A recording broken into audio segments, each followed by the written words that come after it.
Oi, eu sou o Renan Rivero e eu tô aqui para te contar uma história. A história de como contar histórias. Qual é a história mais famosa do mundo? Jesus Cristo, talvez. Bom, se a gente pedir para duas pessoas diferentes contarem a mesma história, elas vão contar histórias diferentes. Isso porque cada pessoa ela é única e não importa nada ao redor dela, ela é única e vai contar essa história de um jeito que só ela sabe contar. De um ponto de vista que só com as experiências únicas que ela viveu e com as milhões de coisas que fazem parte da personalidade dessa pessoa, vão formar o ponto de vista dela. Então não dá para saber se elas vão contar a história do Filho de Deus ou a história de um homem que ajudou muita gente. Mas dá para saber que elas vão contar a história de um homem justo, bom, que morreu na cruz. Então, um conceito para uma história é uma ideia em geral. Mas um conceito ele tem que ter duas principais características.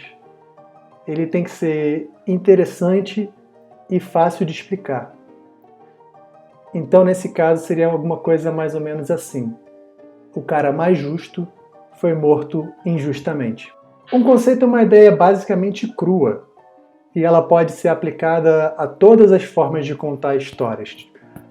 Roteiros, peças de teatro, romances, artigos acadêmicos, piadas e mais um monte de outras coisas que contam histórias. Porque todos esses exemplos têm um conceito por detrás e também seguem uma estrutura que é a estrutura de 3 atos. O famoso começo, meio e fim. No começo você ambienta, Jesus era um cara justo e legal.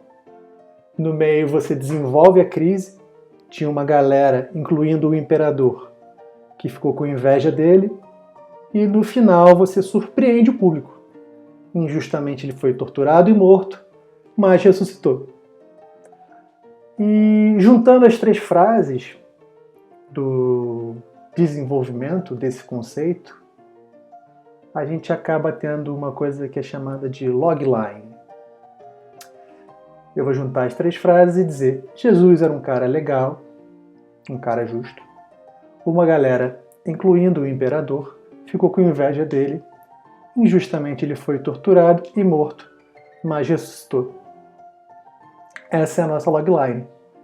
É um pitch para explicar a sua história em uma mesa de bar ou para vender ela para alguém. Um produtor, seu orientador, um diretor, alguém que tem interesse, mas não tanto interesse assim na sua história. Alguém que está querendo saber mais, mas não tem muito tempo. E, assim, independente de como você vai vender a sua história, agora você já tem os 3 atos dela. Não importa se ela vai ter 10 páginas ou se ela vai ter 500 páginas. Ela vai ser dividida em 3 partes e elas já foram definidas por você, quando você fez a sua logline. Com a logline feita, basta fazer isso crescer.